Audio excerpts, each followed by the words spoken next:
Napa know-how. A Napa guy knows the only way you'd give a freshly minted driver a brand new car is if he promises to never drive it. Instead, let him grind the gears and knock over the neighbor's mailbox in something a little more suited to his skill level. And with over 500,000 parts and a little Napa know-how, he can safely drive something that's nearly as old as he is. It's not perfect, but it's perfect for him. That's Napa know-how. Napa know-how. Blog Talk Radio. Blessings from the Darkness is an eclectic collection of writings by a talented and diverse group of writers and published authors in dedication of and in support of our dearest friend, the award-winning and best-selling author Yvonne Mason and her son. All sales of this anthology, present and future, are donated to her in support of her son, who at the time of this publication has been ill and out of work and struggling to support his family due to an undiagnosed illness. Yvonne has been an inspiration, selflessly supportive, and a dear friend to many aspiring writers and indie authors. She believes in paying it forward, offering her knowledge and insights and friendship to kindred souls. Yvonne has a saying: she threatens to let loose the flying monkeys when there is wrongness in the lives of those near and dear to her. So after bringing us together for a successful and fun-filled double anthology by Yvonne, including notable authors and first-time published writers, and after learning about the continued troubles of her son and his family, we came together as such monkeys to fly free, far, and wide in what we do best. G.L. Lentz. This book can be purchased at Amazon.com, Amazon Kindle, Barnes & Noble, and www.blackbedsheetbooks. Well, good evening, ladies and gentlemen. It is Friday night, and those of you all that know, this is Off the Chain. I'm your host, Yvonne Mason, and of course that was a piece of shameless promotion, but there's a reason for that other than it's shameless promotion. My son is ill, and we do not know what is wrong with him. And he was a truck driver for over 20 years, made very good money, and now he can no longer do that because of the illness. And his wife, bless her heart, just got out of the hospital, and she can't work for a while because she had a flare-up of lupus and then got MRSA, and it's just been a big mess. So I am asking for my listening audience to go on Amazon and buy Blessings from the Darkness. It's horror stories, it's scary stories, and it's written by a whole group of friends of mine who, when they found out about my son, surprised me with this anthology. I don't get any of the money. It all goes to my children because that's what we do. We take care of our own. So go on Amazon and pull up Blessings from the Darkness, and you can download it, or you can buy the paperback version, and then the money will go to them, and maybe they won't have to struggle so much. And that was Victor Aurelius that did the ad. He is another one of my ad people, and I really, really do appreciate him because he made that book sing. Ladies and gentlemen, this show is not even a year old. It will be a year old on July the 27th. Our very first show last July was called The Legacy. And my goal at that time was to get 10,000 listeners. Well, I've surpassed that. Now my goal is for 15,000 listeners, and we're very close. We are heard all over the world in places I've never even heard of before, which astounds me because I never thought when I started this show to help artists and others succeed that we would have such a vast listening audience. We're heard in Canada, and that's where my guest is from tonight. We're heard in Germany and Korea and Egypt and Ecuador, the UK, of course the USA, the Russian Federation of all places, Indonesia, Singapore, Australia. And Australia is our biggest listener base. And I always give a shout-out to my Aussie friends because they make 72% of my listening base. Ireland, Tunisia, New Zealand, Taiwan, Brazil, Pakistan, India, Nigeria, Saudi Arabia, Portugal, Hungary, Bulgaria, Norway, the Ukraine, Vietnam of all places, Finland, Sweden, Peru, France, the Philippines, Argentina, Mexico, Croatia, Venezuela, The Democratic Republic of the Congo, never heard of them. The Guyana, the Netherlands, Spain, Azerbaijan, never heard of it. Beautiful place. Malaysia, St. Lucia, Lebanon, and Kenya.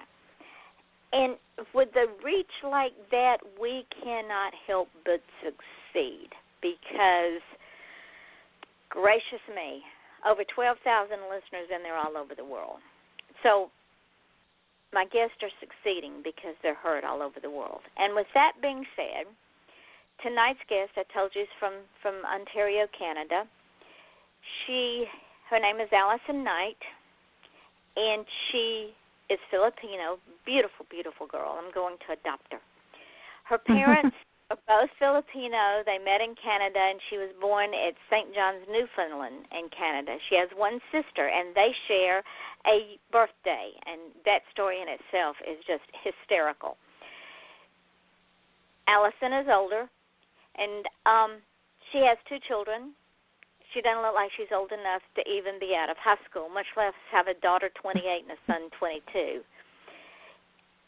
She is a paranormal investigator. She's also a writer, director, and an actor, and she also models, and I can understand why.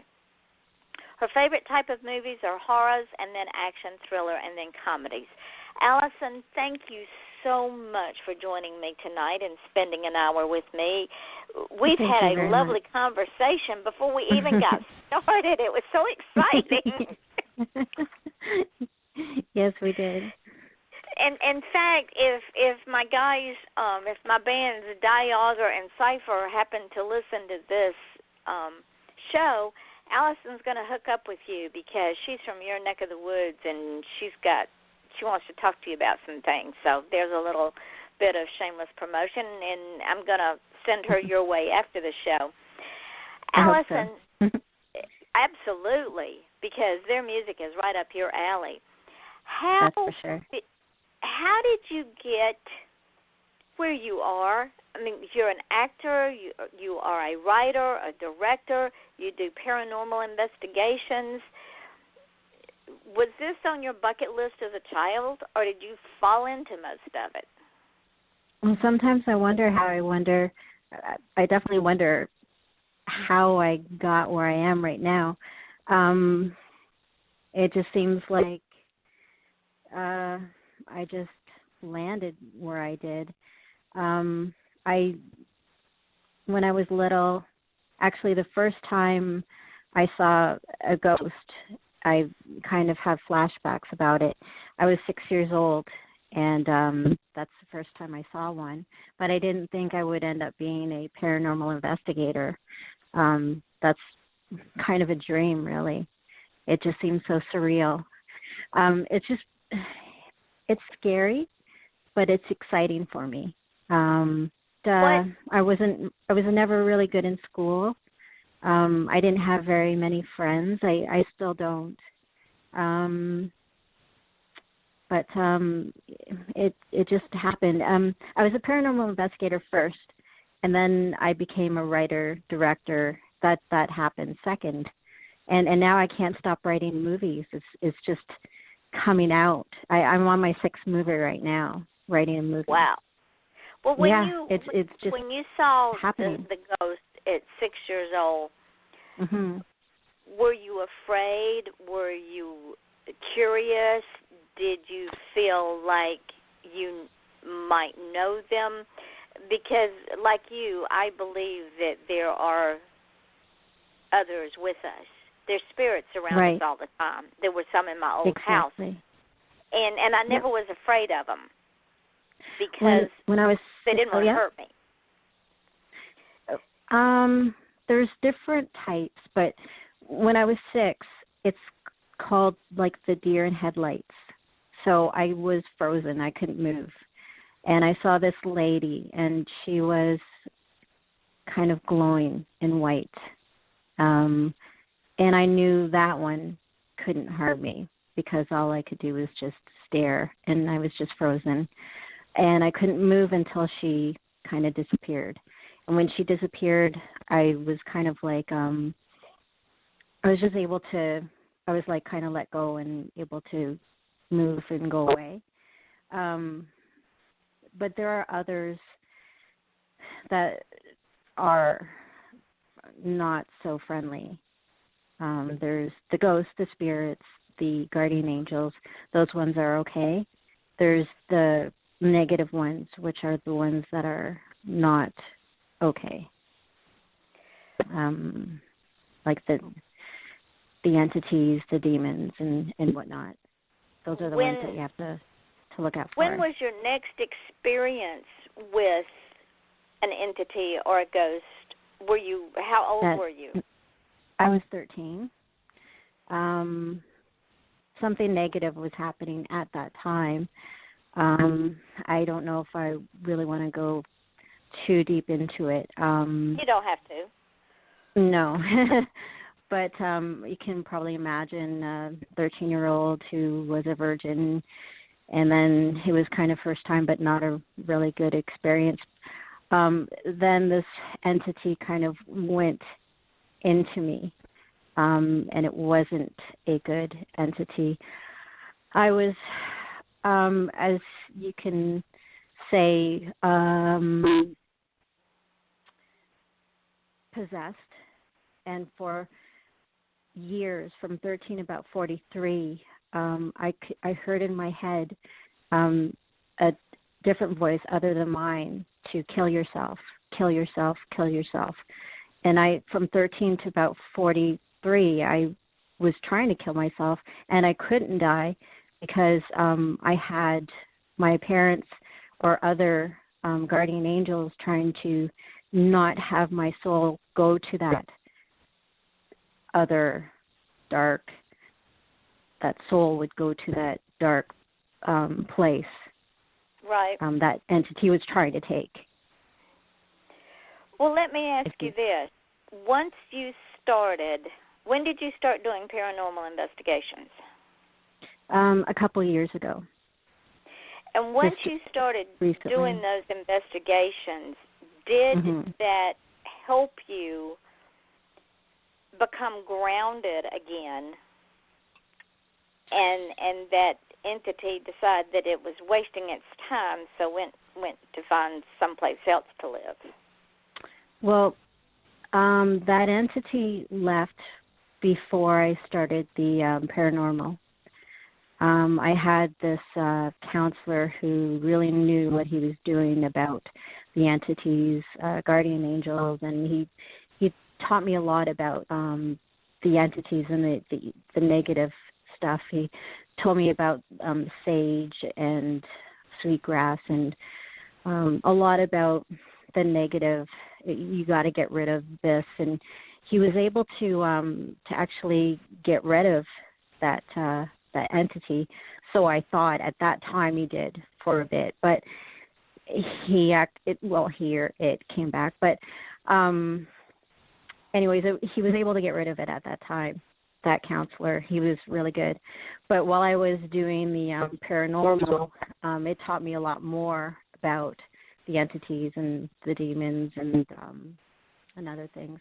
I've learned a lot about the paranormal. There's a lot more actually than entities and ghosts and spirits and whatnot. Aliens are also part of paranormal too as well. It's not just ghosts and spirits and entities and demons and whatnot. There's a lot involved. As you've grown and matured and gotten into doing your investigations, do you find yourself more grounded and more resilient in being able to handle all that's thrown at you? But not only that, is it's like people are.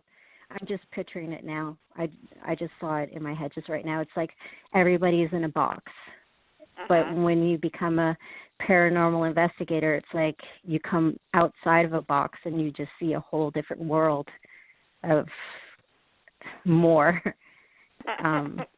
it's just it's like, wow, there's all this. Whereas everybody, I would say, there's mediums, there's psychics and who are out of the box. So I would say like some people who don't know are in the box, and then all of the other people who know more are out of the box. And that's how I'm picturing it right now to explain what you just asked to give you a better picture. Well, and the reason I ask is because knowledge is power. Exactly. And people that don't have the knowledge, they fear things they don't understand. And once you understand that, whatever it is that you didn't understand before, it's easier to deal with and easier to come to grips with. Would that be a fair statement? That's a huge fair statement, actually. That's exactly right. Knowledge is power. But, I mean, there is still fear. But for me, I'll give you another example. My uncle died just recently, and I was with my family on that side, and I was talking to my cousins, and they also saw the ghost that I was talking about. And I told my cousins that I'm a paranormal investigator now. And I'm still scared, but I still do what I do. And my cousin's like, well, I could not do what you do because I'm scared, and I saw the ghost, and there's no way I could do what you're doing. I don't know if I think I just went on a little tangent there. No, but, that makes perfect sense, because your cousin didn't have the knowledge to understand the who, what, when, where, and how. Right, so he's still in that box. He just doesn't want to, because he doesn't have that knowledge. He wants to stay in the box, and he still wants to stay, even though he's scared. And I'm scared, but I have the knowledge, and I still do what I do. So. And that knowledge is like your suit of armor that you carry with you when you're out there, because you know that even though there may be entities out there and you're investigating them, they may act like they own you, but they really don't, because you're a stronger person now. Right. Or I know things that I can do to protect myself, or right. And that therefore they hold no power, and we always fear that. My anagram for fear is false evidence that appears real, and we always fear that which we don't understand or we can't explain. And I believe that just like here on earth, there's good and there's evil. That's the nature of the beast. It is what it is. And also, like you, I believe that out there is good and evil, because just because an evil person leaves this world doesn't make them any less evil. That's right. But I also know that evil entity holds no sway over me, because they can't hurt me. They think they can, but they can't hurt me. They can't touch me, because I'm more powerful and I have more knowledge, and I know how to say, just go bother somebody else, because I'm over you. I'm done with you. Move on. And they just they can only hurt you if you think they can hurt you. Exactly. But if you think that they have the power, if you think you have the power, then they can't hurt you. But that's exactly what you're saying is exactly right. And so when and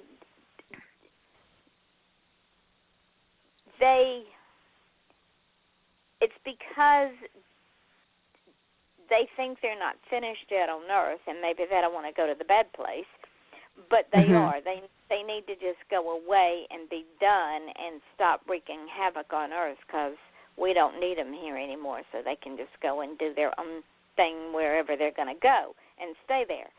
Now, on the other hand, the guardian angels and the entities that are filled with love still and think they still have a purpose,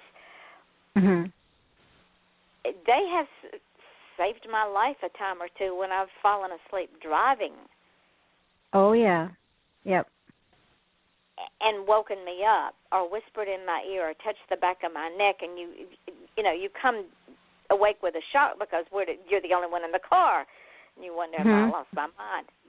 But they do that. Yes. The guardian angels. Yep. On some of your investigations, have you found more positive entities as opposed to not so positive entities, or has it been sort of equal? I can't. I wish actually that would have been a good idea if I had like a tally board, but I haven't, because it's more of like whatever happens, and I'm more of in a adrenaline type, got to deal with these situations as they come type thing. Because I'm just dealing with the situations, like I said, as they come. And I wish I had a time to like check off, like, you know how when you do the tick says like 1, 2, 3, 4, and then you cross it off in 5, and like, okay, that's the bad guys, and then that's the good guys. But I really can't say the numbers as to, you know what though? I'm having a flashback in my head again. I'm seeing like the picture again in my head. I'm thinking like I've seen, hate to say this, but more of,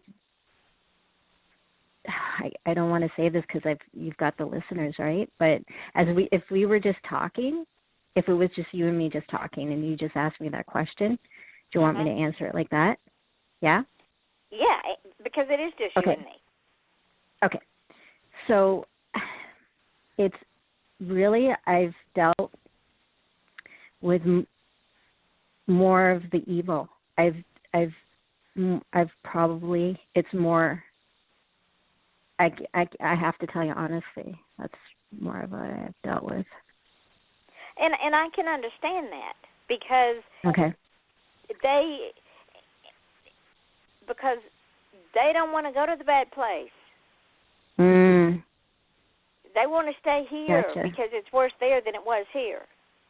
And that doesn't frighten me. I find it interesting because they are trying to justify not leaving, and there's no justification. It's time for them to go. Just okay, that makes sense. Go take your punishment. Because I felt kind of bad to say something like that. I felt like I didn't want to say it. It was almost hard to say because I don't know. It is. It's true. Yeah. They need to go and take their punishment, and they don't want to. Right.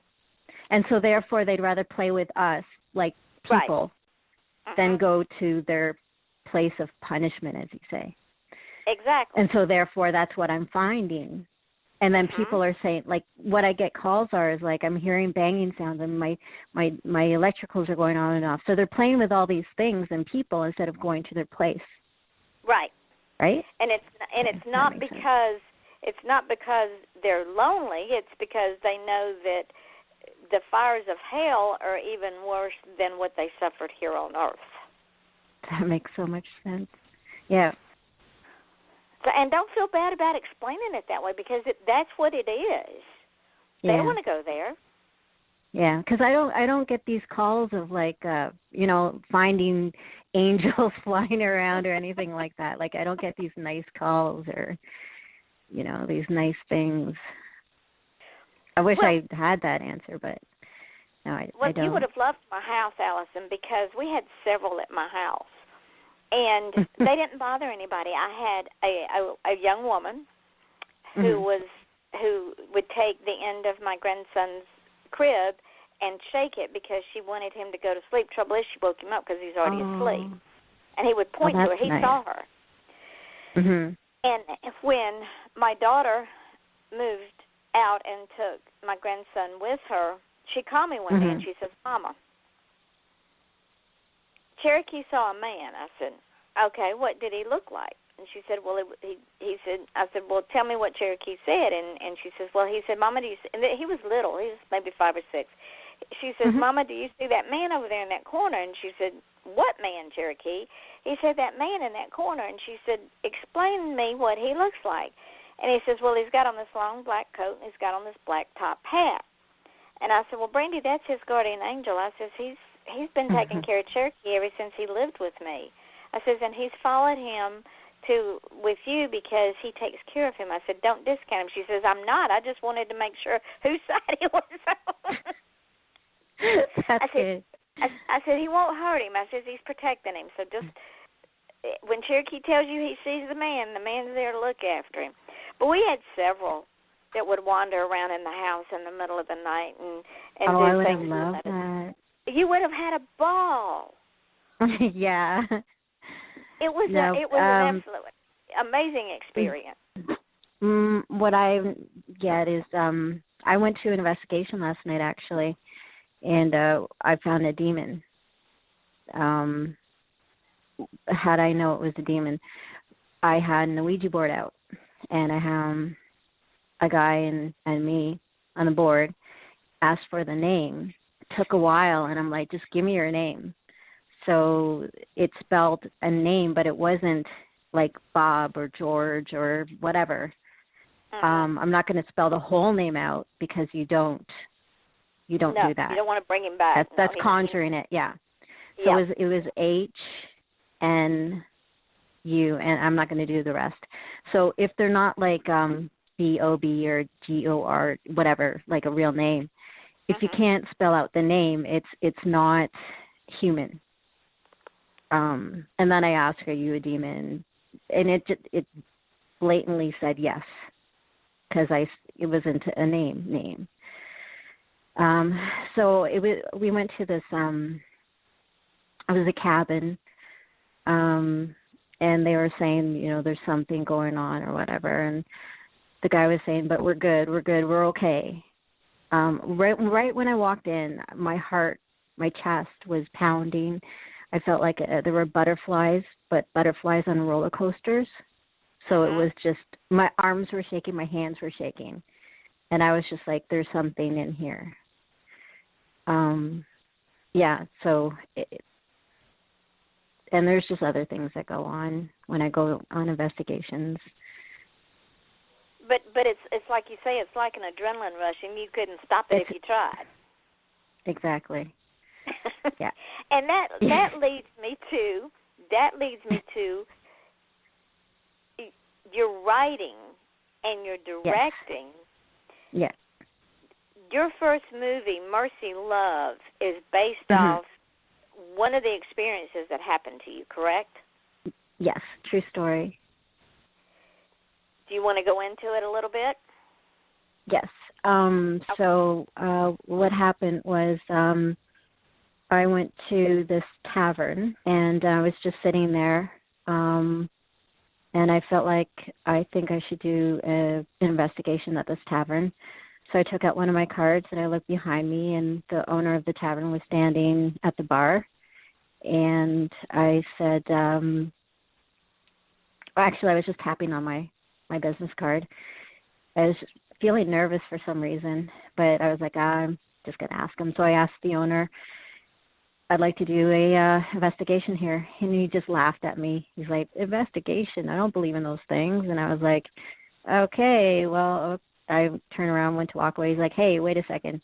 I'm like, what? He's like, what do you do? Just walk around? I'm like, yeah. He's like, how much does it cost? I'm like, nothing. He's like, okay, if you're just going to walk around. So I gave him my card, and then we made a date to do an investigation. So at the tavern, I found a couple things upstairs and one big, huge thing on the basement. And I got possessed. Something happened. I found a witch, and she wanted me to stay, and I didn't. She followed me home, and things changed after that. Like, some weird stuff happened, crazy things. So from there, I wanted to go on other investigations, but things were kind of halted. Things stopped. I just couldn't go on investigations. People were like saying no, or things were weird. So then I thought, I'm going to make a movie out of this. And I heard, make a movie. So I made a movie. I didn't want to use her name. Again, it's a name thing. You just don't use the name. The Conjuring uses the demons' names, and I heard that things happen. If you watch the movie, call me crazy, but it's true. You don't use the demons' names. So that's why you call the movie Mercy Love? Well, I'm Mercy Love, but the witch's name, I'm not going to say the witch's name, but the witch's name is Charlotte in the movie, but her real name is not Charlotte. Right. She wanted me to use her real name, but I was just like, no, we are not using your real name, but we are going to make the movie because she wanted me to. But I was like, I couldn't do any more investigations for some reason. I was like blocked. I want to do investigation there. No, I can't. I want to do investigation there. No, I can't. I was like, what is going on? So then all I heard was like, make a movie. And then all of a sudden, as a writer-director, I'm a writer-director. And then all of a sudden, in 2 weeks, I made like 4 movies. All of a sudden, 4 movies came out of my head or wherever, and I'm making movies. I didn't know what was going on. It was just weird. Well, and now I'm on my 6th movie. I know you're movie crazy here. Movie crazy. I don't know, I caught the bug or something. What is Mercy Love about? What is the basis of the synopsis of the movie, if you will? Okay, the movie is about Mercy Love is a paranormal investigator, and she goes to a tavern, and she finds this witch. So it's everything just what happened, and she gets possessed, and everything that happens to this paranormal investigator, to like how when she gets possessed, what happens to her, how her life changes, and then the witch, how she died. The witch shows her how she died, like the witch hunt, and then actually, so also the witch, I don't want to give it all, but that's a synopsis because I was just going to give away the whole movie. Well, I don't want you to give away the whole movie. I want people to see it. No, that was close. That was like so close. So, yeah. So she gets possessed. The witch kind of like shows her how she dies, and then the witch uses Mercy Love. But I'm not going to say how.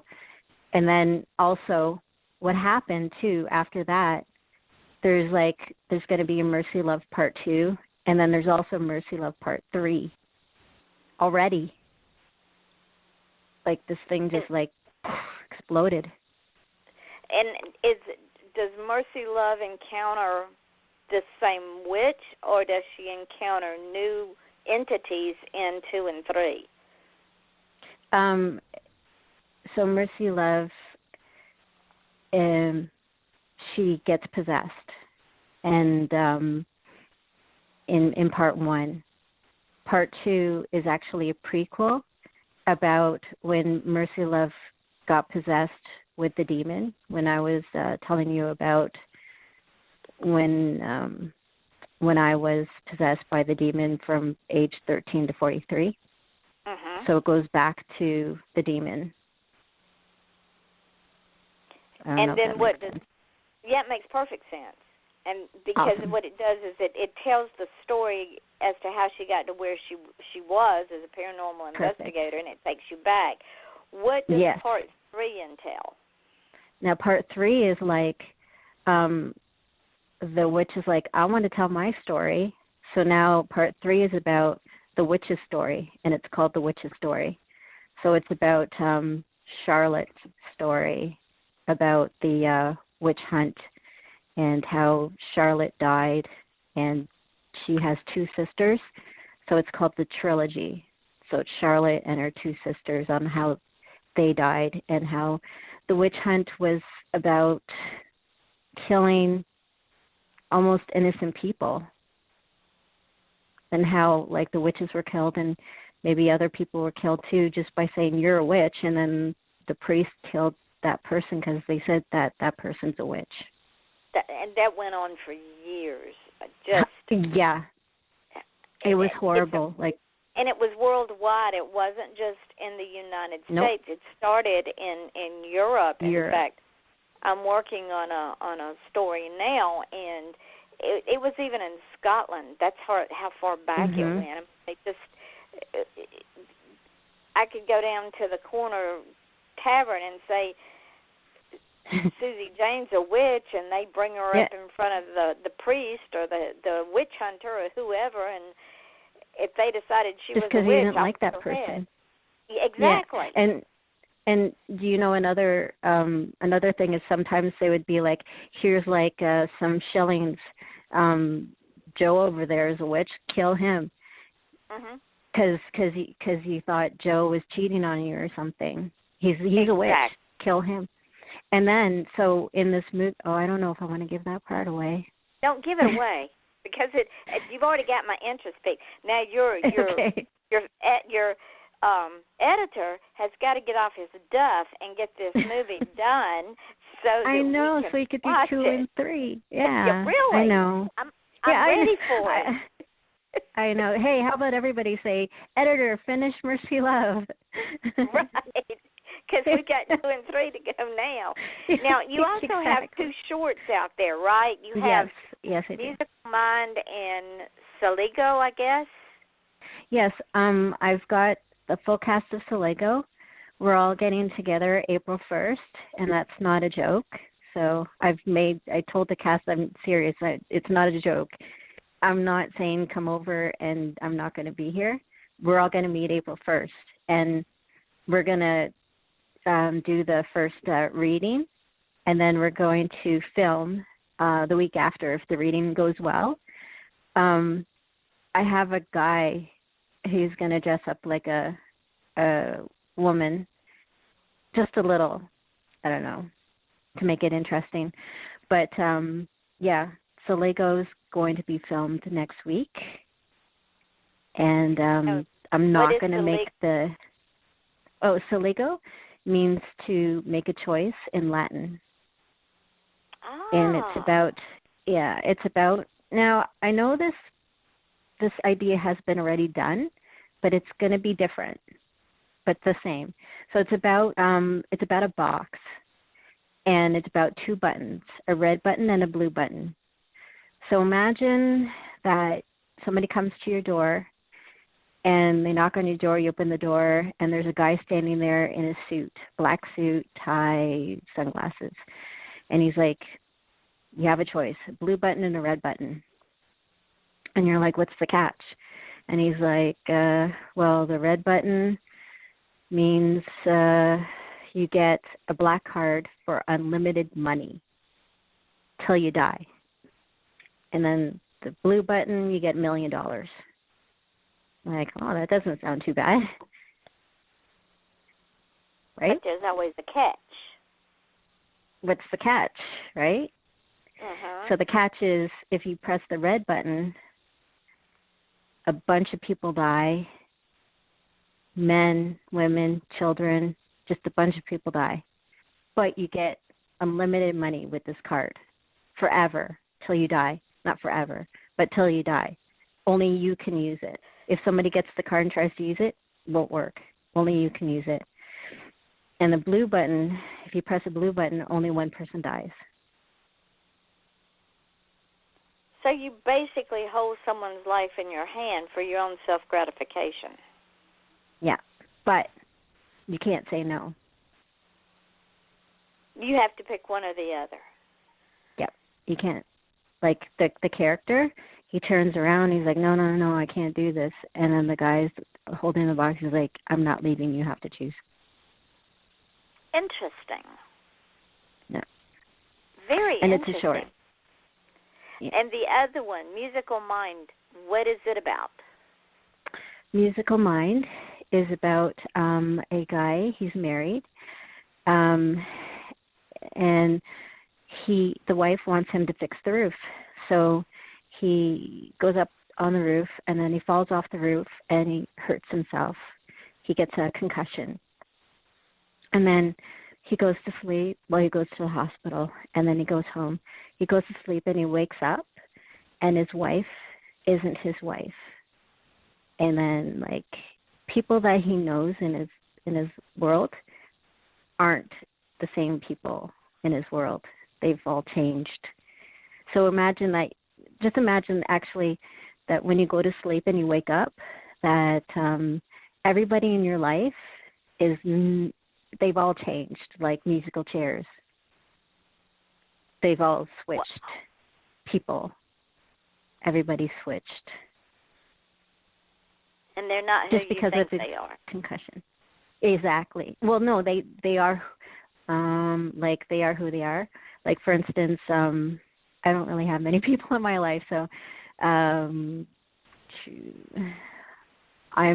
actually moved at the tavern, like right beside the tavern, right beside the bar in the apartment. So the guy at the bar is not, he's like, say, the gas station guy, and the gas station guy is the guy in the bar. So they've switched places. So who's in your life? Interesting concept. So, like, who's in your life? Like, who, I don't want to ask, but, like, who do you sleep with? So my husband would not be my husband. My husband might be somebody else, and that somebody else might wind up being in my bed. Yes, exactly. That is an interesting concept. Yeah. And so that every time you go to sleep, you wake up, everybody switches again. Because you have That's why you call it musical mime, because it's a game of musical mime, but it's like a game of musical chairs. Exactly, yes. It's a concussion called the musical mind. Yeah. A head concussion. I made this head concussion. Like being on a merry-go-round and not seeing the same person twice. Exactly.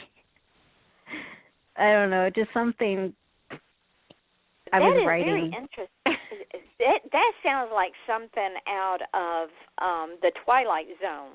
Exactly. I don't know if you ever watched the Twilight Zone, but they had weird stuff like that on the Twilight Zone. That sounds like something that Rod Sterling would write. Yeah. I watched a lot of that, and I think that's what happened. It's just the box and that were just shorts, more like the Twilight Zone. But I wanted to make them into, like, little movies and see if I could do that. I love it. I love that. Yes, you do need Cypher and Dogger. You definitely need them. Now, not only do you write, you're a model, you're a director, you're also a photographer. Yes. Yes. Is that something that you do all the time, or is it something you incorporate into your movies? I know. I do it. Oh, sorry. I was going to say a lot. I do photography and I go out and take shots of places where I want to set scenes in my books. Mhm. Do you incorporate that into your movie making repertoire? Not into the movie making, no. It's more separate. I like to do it when it hits me. When I'm like, hey, you know what, it's really nice outside, or hey, you know what, like, it just kind of, when it hits me, when the mood kind of hits me, when it's like, oh, the moon looks really cool. Yeah. Yeah. It's an outlet for you. Yeah. Oh, I also play drums too. Oh, do you really? Oh, yeah. You would definitely love Dogger and Cypher. That's why I was saying, for sure, I would totally like to. Absolutely. Yeah, I'm hooking you up with him after this show. Well, when you get Mercy Love done, if the editor ever gets off his behind and finishes it, are you going to do a release there in where you live at say the tavern or somewhere local where people can come in and see it, and then do live on Facebook so others can see it? How do you plan on releasing it? Yes, I'm doing a screening at the tavern where I found the witch. that's where I'm hoping to do the screening. I think that would be interesting, and I think that's where she wants me to do it. I think it would be excellent. And then you could do Facebook Live at the same time and get people's reactions as they're watching the screening. And I know the tavern owner would love it because there's money in his pocket, too. Yeah. And I'm thinking of doing that around Halloween. And so that would be because it's a horror movie, I think that would be fitting. And also be giving the editor more time. So... Well, he needs to get off of his duff and get it done so that you can start promoting it, because it's going to be October before we turn around good. Yeah. I know. Now, I have to give him another message. Yes. Look, this is my absolute drop-dead date, because we are going to do a screening on this date in October, and I have to have everything done so that we can start promoting, because you need to promote it like 3 and 4 months out to get people to watch it, and to get let people on Facebook know, hey, we're going to do a Facebook Live with this, and give the tavern owner enough notice so he can stock up on alcohol and pretzels. I think maybe I should let him know too about it. One would I should give him good notice. Right? Absolutely. Spring it on him at the last minute, because I'm sure he wants to bring in more chairs and tables and maybe hire an extra barmaid or something. Oh, yeah. That would be a good idea. But you're right. Maybe I should tell him about it, because it's only in my head and my thought that I was wanting to do the screening there. I maybe I should tell him about it. Yeah, that would. Because the night before the screen, hey, I'm going to borrow your tavern tomorrow night. What? Yeah. Well, especially for Halloween, because... Oh, absolutely. That would be so cool. Yeah. And that would give you... That's why this guy's got to get off of his butt and get this done, because we're already into almost April, and you're going to release 3 more films. May, June. Yeah, and so you're going to start filming again, so you're going to need all this time to put this thing together. Well, the thing is, what he's doing right now, his editing, it's all rough, because on top of the editing, I still want to filter things, and then I want to put sound on top of it still. So you need it back so you can do your thing. Yeah. You sit down and make yourself a timeline, Allison, and say, man, this is your drop-dead day. If you can't give it to me by then, I'm yanking this baby, because we got a screening on this day. You got to get going then. Exactly. You want the largest crowd you can get in that tavern, plus the people on Facebook, because you want this thing to explode. Yeah. Oh, totally. Yeah. So, that's for sure. Yeah. Well, I was thinking of the first screening, just have the cast and the crew, and then if they like it, if they like it, then then I'll have like an open screening. Oh no, you should have an open screening. Go. This is what I've learned, Allison. I'm 65 years old, and this is what I've learned in the last 20 years. Go big or go home. Oh my gosh, I have that line in my Salego well, there movie. you go. Go big or go home. Go big or go home. Because think of it this way. If you have an open screening, you already have your cast there that can sign autographs for those who wish to have an autograph done. Wow. But wait, let me tell you, in the movie, in the Salego movie, I have that line, go big or go home, before the guy presses the red button. The red button. Well, there you go. This was meant to be. I can't believe you said that. That's really, wow. It's a sign from above. It's a sign from the universe. Absolutely. But think there are so many possibilities that you can do with this. And like I said, if you have an open screening, Call it a premiere if you want to, and say the cast will be here. If you want autographs, they will be happy to sign autographs. We will have hors d'oeuvres or whatever you want, and the bar will be here. You can have a cash bar, and we'll have the screening and have a party. Have an after party. Yeah. Wow, that'd be really cool. Yeah, like I said, go big or go home. This much thought that you've put into this movie, and with two more behind it, you want to have that interest of the people ready to come see the second one. And remember, Allison, this is all about you. Mhm. There you go. Yeah. Yeah. Wow. So, go big or go home.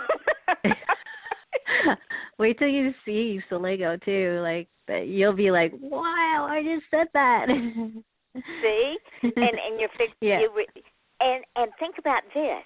Think about this. You make that first movie an open screening at the tavern, and it's successful. You have a place for all of your open screenings for the rest of your movies, especially the Mercy Love pictures. Yeah. And you've already developed a rapport with the tavern owner, and he's developed a rapport with you, and it's a win-win. Yeah. Yeah. Wow. I'm just picturing that whole thing. My mind is just blown. I see it. I see it being great. Yeah. Oh, yeah. I see it happening. I'm envisioning it. Yeah. Yep. And it will happen. You just got to get your editor off his duff. Give him a deadline. This is your drop dead date. I know the editor. That's the only one who's holding it back. Yep. So you give him a drop dead date and say, this is what my plans are and this is what I'm doing. And if you can't fulfill this, then I'm yanking it back and going someplace else. Yeah. So deal with it. Now. Yeah. Go big or go home. Go big or go home. Exactly. Live it, breathe it, sleep it, eat it. Yeah. Wrap it around you. Go big or go home. Because when you think in a tiny box, that's as far as you get. I have no box. Yeah. I don't believe in boxes. Me neither. And that's when I was talking about people in boxes, right? And then when you come out of the box, it's like, holy, there's all this. Whoa. There's all this universe and all this fun stuff. So now you have your assignment from now to Halloween. And you know we're friends on Facebook, so I'll keep up with you. Okay. So you got to do this. Good. I'm counting because then I can bring you back on the show and we can talk about the screening and how wonderful it was and what's next and where it's going to be and all kinds of good stuff will follow. That sounds good. Okay. Oh, now, I feel so much better. Absolutely. It feels good. Would you believe our hour is almost up? No. Yeah. So before we have to say goodbye, tell the folks where you can be found because I know there's probably some folks that would like to get in on and maybe help fund this and get in on this journey because you always need funding. So tell people where you can be found so they can hunt you up. You mean like my Facebook or Facebook? Yeah, your blog if you have one. Anywhere you can be found. So they can.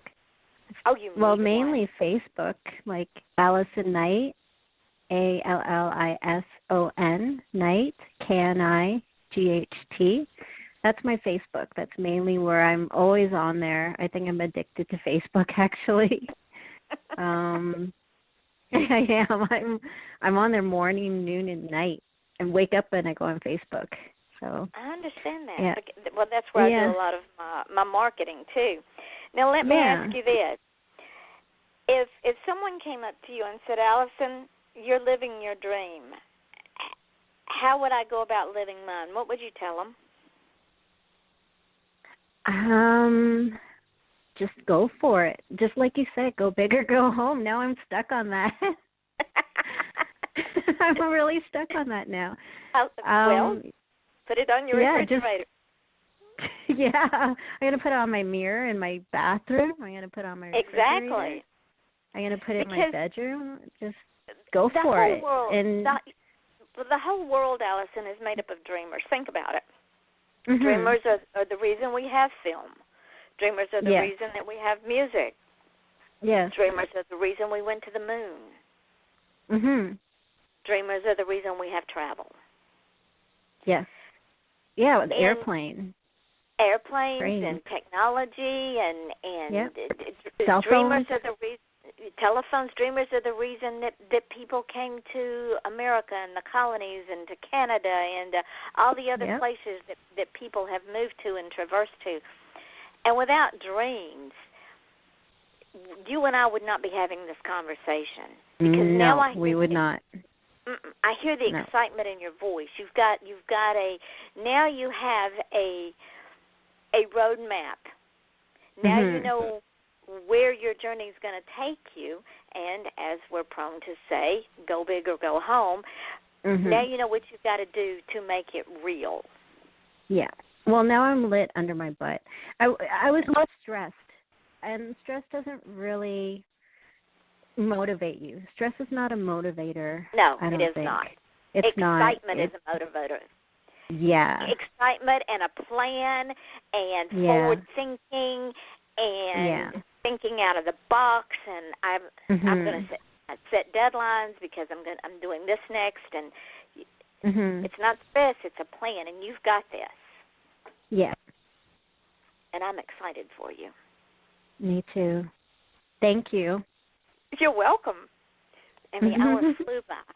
So, ladies and gentlemen, I say this at the end of every show because I believe this with all of my heart. I am successful because of my brother who is retarded. And my brother taught me more than I would ever teach him. And that is, failure is never an option. And never take the answer no. And you never know what the answer to a question is if you don't ask the question. So those three things I live by. Failure is never an option. I always want the answer to the question, so I ask the question. And the answer is never no. I don't take no.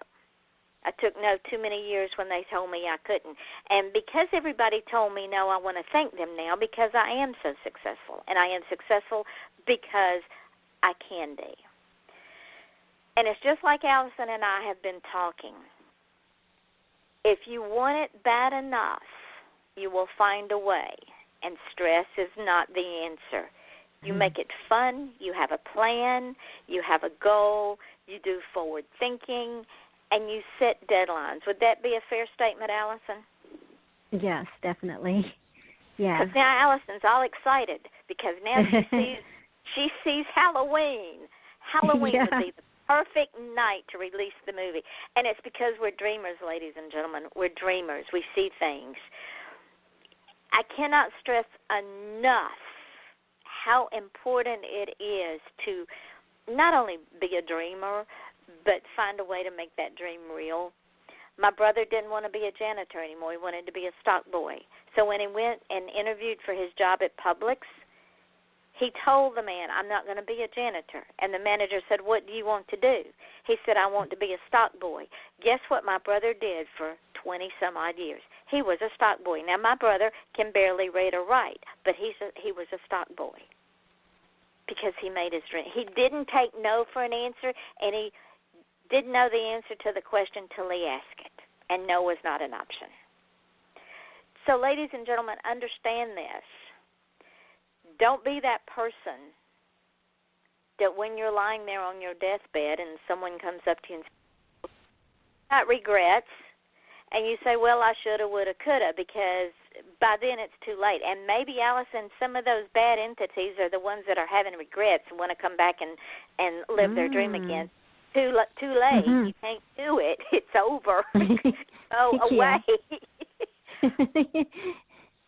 So you got to do it while you're here, ladies and gentlemen. Even if you come back in another body, even if your spirit is fortunate enough to be reborn, well, have the same dream. It'll be a different dream. Trust me.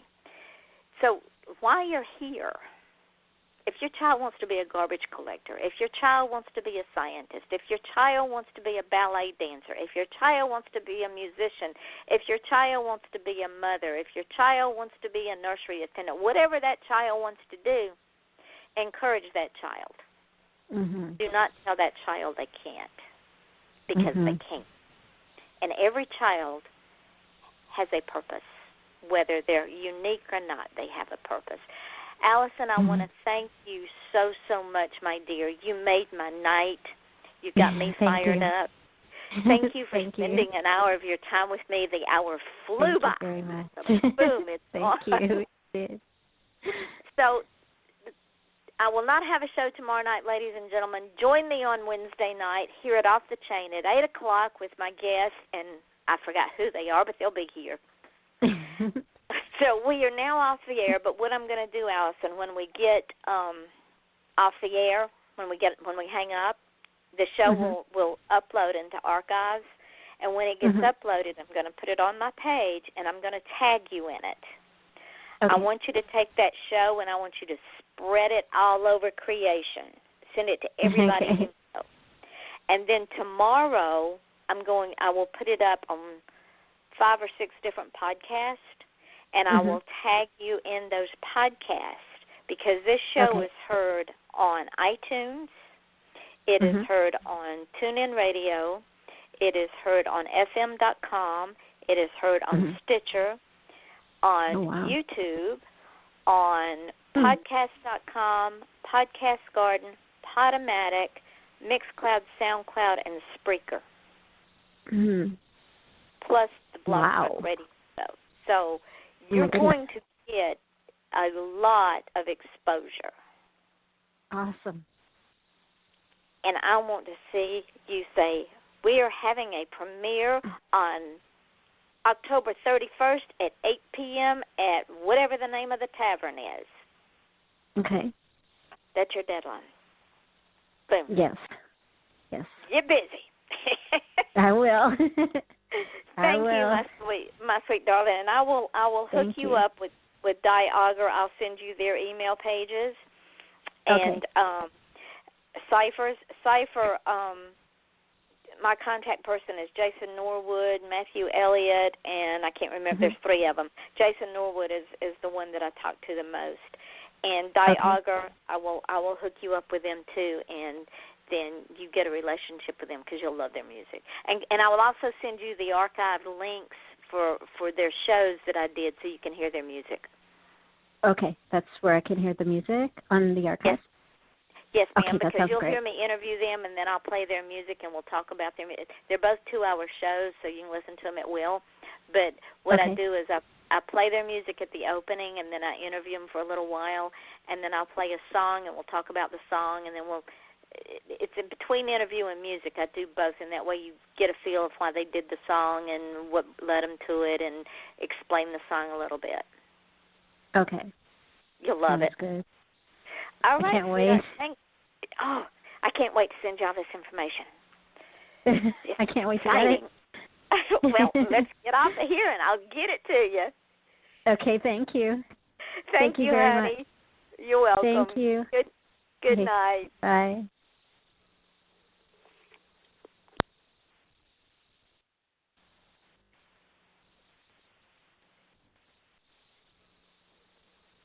There is more to me, Queen Eliara of Elfgard, than my elven magic.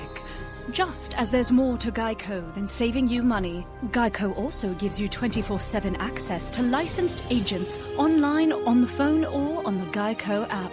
And while I am a mighty elf queen, I am also a mighty big fan of barbecue potato chips.